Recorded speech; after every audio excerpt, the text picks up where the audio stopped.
হরে কৃষ্ণ বন্ধুরা, তোমরা সবাই কেমন আছো? আশা করি সবাই ভালোই আছো। সকালে স্নান পুজো সব সেরে চলে আসলাম রান্নাঘরে। আজ খিচুড়ি রান্না করব, তাই এই চাল ডাল সব ধুয়ে রাইস কুকারের ভেতরে দিয়ে দিয়েছি। এখন ঢাকনা দিয়ে দিচ্ছি, তারপর আলু কুমড়ো এগুলো কেটে নেব। এদিকে আলু কুমড়ো, কয়েকটা কাঁচামরিচ, একটা টমেটো কেটে নিয়েছি, খিচুড়ির ভিতরে দিয়ে দেব। আমার ছেলে খিচুড়ি খেতে খুব পছন্দ করে, তাই জন্য আজকে খিচুড়ি রান্না করছি। এদিকে ওয়েদারটাও একটু মেঘলা মেঘলা, তাই জন্য ভাবলাম খিচুড়িই করে নিই। আর এই যে দুধওয়ালা দুধ দিয়ে গেছে, কিছুটা দুধ তুলে রেখেছি, কাল টক দই হয়ে যাবে। ঘরে পাতা টক দই খাই, ঢেকে রেখে দিচ্ছি, কাল টক দই হয়ে যাবে। আর বাকি যেটুকু ছিল এটুকু জাল করে নেব, ছেলে খাবে। আর এই যে এদিকে খিচুড়ির চাল ডালও ফুটে গেছে, এখন লবণ হলুদ এগুলো দিয়ে নেব। এই যে কড়াই চাপিয়ে দিয়েছি, তেল, শুকনো মরিচ, তেজপাতা এগুলো দিয়ে দিয়েছি। এখন টমেটোটা দিয়ে নিচ্ছি, টমেটোগুলো নাড়াচাড়া করে নেব। আর ওদিকে আলু কুমড়ো খিচুড়ির ভিতরে দিয়ে দিয়েছি, আলুগুলো গলে গেছে। এদিকে টমেটোটা হালকা গলে এলে খুন্তি দিয়ে টমেটোটা ম্যাশ করে দেব। এই তো ভাজা ভাজা হয়ে এসছে, এখন খুন্তি দিয়ে একটু ম্যাশ করে দিচ্ছি। টমেটোগুলো ম্যাশ করা হয়ে গেছে, ভালো করে ম্যাশ করে নিয়ে এবার এর ভিতরে দিয়ে দেব আদা বাটা। এদিকে আদা বাটা হয়ে গেছে, আদা বাটাটা দিয়ে দেব। আদা বাটা দিয়ে ভালো করে নাড়াচাড়া করে নেব। আদা বাটাটা দিয়ে দিলাম, ভালো করে নেড়ে নেব। ভালো করে নেড়ে ভালো করে কষিয়ে নিচ্ছি।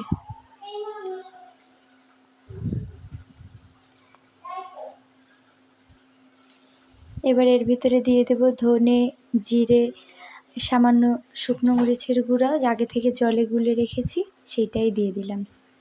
দিয়ে ভালো করে কষিয়ে নিচ্ছি। এদিকে দুধও ফুটে গেছে, দুধ গ্যাস অফ করে দেবো, দুধে উতল এসে গেছে, দুধের গ্যাসটা অফ করে দিচ্ছি। আর এদিকে মশলাও কষানো হয়ে গেছে, সামান্য একটু জল দিয়ে আর একটু ভালো করে কষিয়ে নেব। ভালো করে কষিয়ে তারপর মশলাটা দিয়ে দেব খিচুড়ির ভেতরে। ভালো করে একটু কষানো হচ্ছে, এবার দিয়ে দেব খিচুড়ির ভিতরে। এই যে খিচুড়ির ভিতরে দিয়ে দিলাম, দিয়ে ভালো করে একটু নাড়াচাড়া করে আর কিছু সময় ঢাকা দিয়ে রাখবো। ঢাকা দিয়ে রাখছি কিছু সময়, ঢাকা দিয়ে তারপর একটু পর পোলাও পাতা নিয়ে এসেছিলাম আগের দিন, পোলাও পাতা ছিঁড়ে খিচুড়ির ভিতরে দিয়ে দেব। পোলাও পাতাটা দিলে অনেক সুন্দর গন্ধ আসে, খিচুড়িটায় অনেক ভালো লাগে।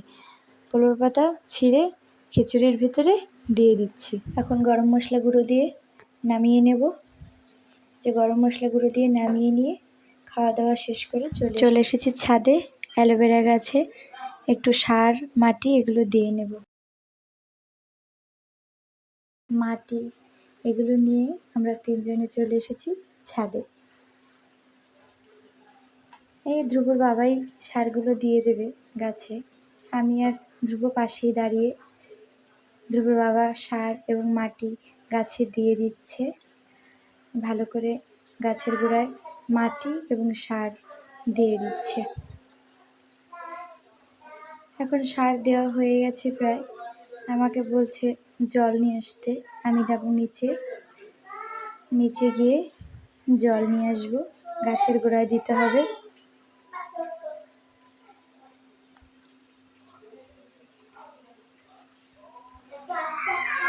এখন যাচ্ছি নিচে, একতলার থেকে জল নিয়ে আসবো।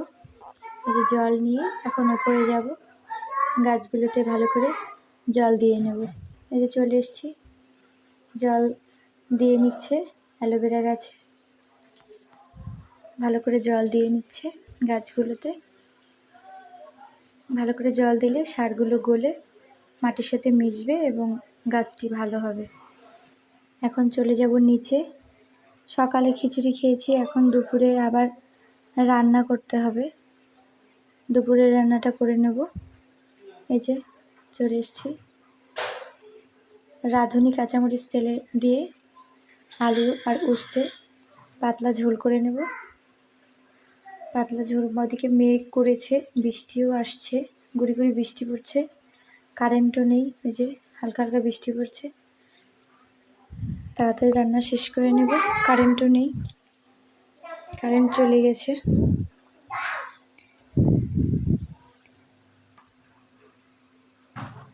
ভালো করে নাড়াচাড়া করে জল দিয়ে দেব, পাতলা করে ঝোল করে নেব।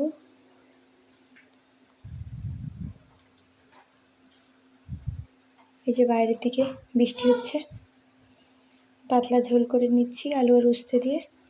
আর সয়াবিন রান্না করব। সয়াবিনগুলো ভিজিয়ে রেখেছিলাম, এই যে ভালো করে ধুয়ে তুলে নিলাম। তুলে দিয়ে এখন কড়াইতে তেল গরম করে সয়াবিনগুলো ভেজে নেব। সয়াবিনগুলো নাড়াচাড়া করে হালকা লাল করে ভেজে নেব। সয়াবিন ভেজে তুলে নিয়ে জিরে, তেজপাতা এবং শুকনো মরিচ ফোড়ন দিয়ে তার ভিতরে দিয়ে দিচ্ছি টমেটো কুচি দিয়ে হালকা করে ভেজে নেব। ভালো করে ভেজে তারপরে দিয়ে দেব জিরে, ধনে, শুকনো মরিচ, একটু হলুদ গুলে রেখেছিলাম, সেই গুলাটা দিয়ে দিচ্ছি। দিয়ে ভালো করে কষিয়ে নিচ্ছি। সামান্য একটু জল দিয়ে ভালো করে কষিয়ে এরপর সয়াবিনগুলো, ভেজে রাখা সয়াবিনগুলো দিয়ে দেব। সয়াবিনগুলো দিয়ে আর কিছু সময় কষে তারপর জল দিয়ে দেব। ঢাকা দিয়ে কিছু সময় কষিয়ে নিচ্ছি। কষিয়ে তারপর জল দিয়ে দিলাম। জল দিয়ে ফুটিয়ে নিচ্ছি কিছু সময়। এদিকে মেঘ করেছে, বৃষ্টি হচ্ছে। তাড়াতাড়ি রান্না শেষ হলে ঘরে চলে যাব। এই যে রান্না বান্না শেষ করে এখন চলে এসেছি। ভাবছি ব্লাউজটা কেটে নেব। অন্য দিনে সময় হয় না, ছেলের স্কুল থাকে। আজ ছুটির দিন, তাই ভাবলাম ব্লাউজটা কেটে নিই। ছুটির দিনেই সব কাজগুলো করতে হয়, এই জন্য ভাবলাম আজকেই কেটে নিই। আজ শনিবার, আজ কেটে নিচ্ছি। সামনের শনিবার ভাবছি সেলাই করে নেব। এই যে সামনের পাট কেটে নিচ্ছি, শেপগুলো কেটে গুছিয়ে রাখছি। এই যে সামনের শেপগুলো কাটছি। প্রথমে লাইলিনটা কেটে নেব। লাইলিন কাটার পর ব্লাউজ পিসটা কাটবো। প্রথমে লাইলিনটা কেটে নিলে সুবিধা হবে। এই যে হাতের জন্য লাইলিনটা ভালোভাবে কেটে নিয়েছি। প্রথমে লাইলিনটা কেটে রেডি করে তারপরে এই যে ব্লাউজ পিসটা কাটবো।